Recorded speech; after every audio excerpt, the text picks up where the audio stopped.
Hola a todos habitantes de la Commonwealth, ¿cómo están? Mi nombre es Diego Expendable y hoy les preparé otro video de noticias del mundo del espectáculo, así que espero que lo disfruten. Bienvenidos a The Commonwealth.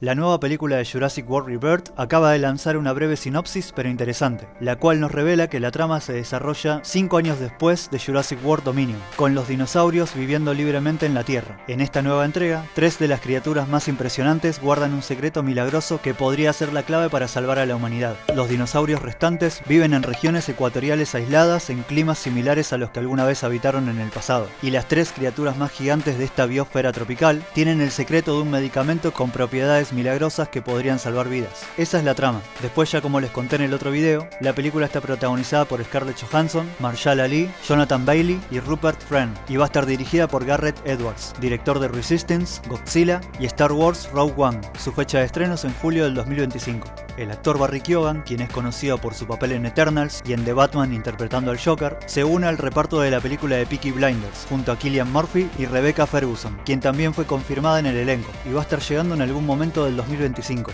En noticias de Star Wars, no es ninguna novedad que se canceló la serie The Acolyte, o como muchos la llaman, The Ascolite, una serie que de Star Wars no tenía nada, y solo era otro producto woke más de los que tanto le gusta hacer a Disney. Pero lo que sí está llamando la atención es su protagonista, Amandla Stenberg, la chica que al comienzo de la serie se mandó un bailecito bien al estilo del Planeta de los Simios, mientras se burlaba de los verdaderos fans de Star Wars, y por supuesto demostrando todo su odio hacia la gente blanca. Bueno, lo gracioso de todo esto es que tras la cancelación de su serie, la actriz subió un video de casi 10 minutos en donde prácticamente está llorando por lo de The Acolyte, diciendo que mayormente se canceló por culpa del odio de los fans, cuando en realidad fue ella quien demostró su odio hacia los fans, con sus videos en las redes sociales, y todas las entrevistas que daba diciendo de que el objetivo de la serie era hacer llorar a los blancos, que Star Wars es gay, que los fans de Star Wars son todos gays, y que hasta R2-D2 y C-3PO eran gays y eran pareja. También le agradeció a la creadora de la serie, y también amiga personal, Leslie Headland, quien además de ser la asistente personal de Harvey Weinstein, uno de los depredadores más grandes de todo Hollywood, era con quien hacía dichas entrevistas controversiales, en donde tachaban a Star Wars de gay, mientras reían a carcajadas. Bueno, ahora hace videos casi llorando y haciendo trenzas. Yo que vos, Amanda Stenberg, sigo haciendo trenzas, porque al paso que vas, ese va a ser tu único trabajo. La película de Napoleón, protagonizada por Joaquin Phoenix y dirigida por Ridley Scott, acaba de estrenar su versión extendida en Apple TV+.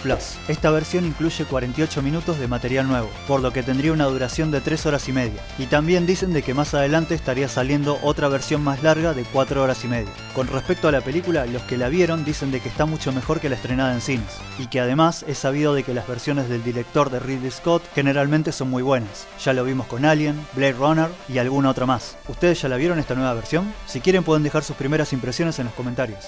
Con todo el tema de la nueva película de Alien Romulus, hoy más que nunca se está hablando de Sigourney Weaver y su icónico personaje de la Teniente Ripley, además de que hace unos días recibió un merecido premio por su carrera cinematográfica. Bueno, recientemente tuvo una entrevista con el medio Deadline, donde criticó fuertemente a 20th Century Fox por la idiota decisión de no apoyar la visión de David Fincher durante la realización de Alien 3. A continuación les leo lo que dijo. Sentí intensamente la falta de apoyo por parte del estudio. Fue un momento de transición cuando los estudios dejaron de enfocarse en hacer grandes películas y comenzaron a centrarse en no perder dinero. Pensaron que era una gran idea contratar a David Fincher para su primera película, pero luego no apoyar al muchacho fue algo muy idiota. Podía sentir que David tenía que llamar por teléfono y luchar todos los días para que pudiéramos rodar lo que él quería al día siguiente. Y lamento que no tuviera la oportunidad de hacer que el guión fuera suyo antes de comenzar. Eso hace que la realización cinematográfica sea muy difícil. Esas fueron las palabras de la actriz manifestando su descontento con la compañía y mostrando su apoyo a su colega en aquel entonces, David Fincher,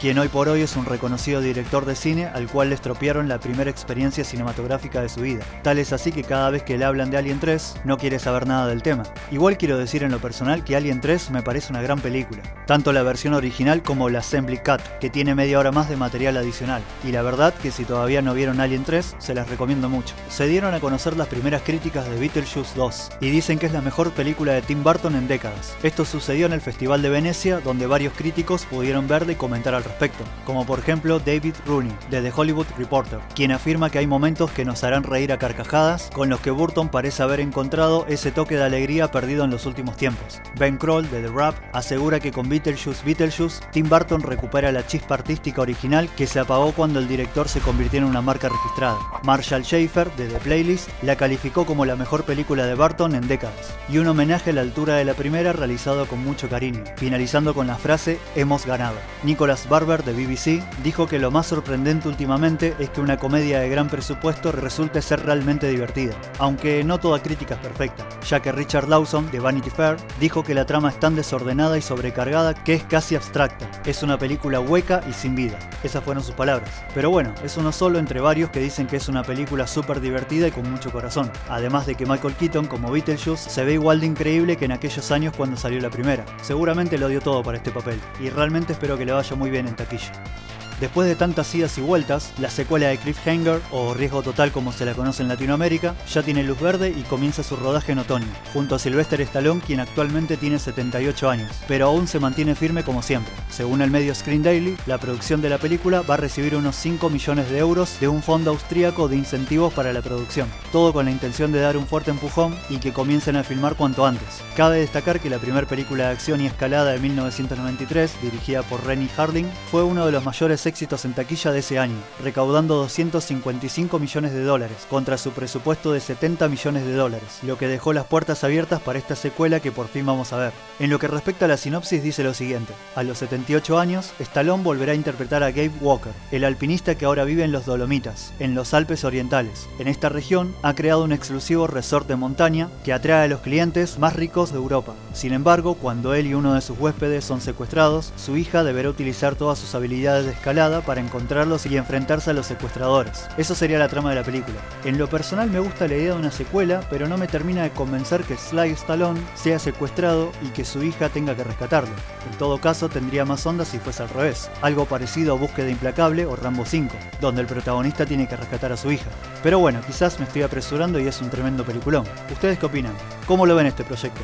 Y ya que estábamos hablando de taquillas con el tema de Beetlejuice, los que están rogando para que todas estas películas les vayan bien son los de Warner, ya que sus acciones están cayendo en picada y se encuentran en el peor mes de la compañía en sus 101 años, porque tras el tremendo fracaso de la última de Mad Max Furiosa y Horizon An American Saga de Kevin Costner, todo lo ganado con Doom 2 y Godzilla x Kong no sirvió de nada, por lo que el estudio está cruzando los dedos para que Beetlejuice 2 y el Joker 2 sean grandes éxitos en taquilla. Si no, están en el horno. Lo único que les queda este año es la película de anime del Señor de los Anillos, que puede que esté muy buena, pero se ve medio difícil que sea un éxito comercial. Después en 2025 tienen Superman Legacy de James Gunn, que seguro casi nadie la va a ir a ver, y después una nueva entrega del Conjuro y Minecraft. Esas puede que le vaya un poco mejor. Y lo más loco de todo es que Warner recientemente prometió que en el 2028 volvería a ser la empresa líder de Hollywood, lo cual suena bastante ridículo, ya que tomando todas las malas decisiones que toman siempre, y encima teniendo a James Gunn como jefe de DC, no es algo muy inteligente que digamos, y mucho menos para ser el número uno en un par de años.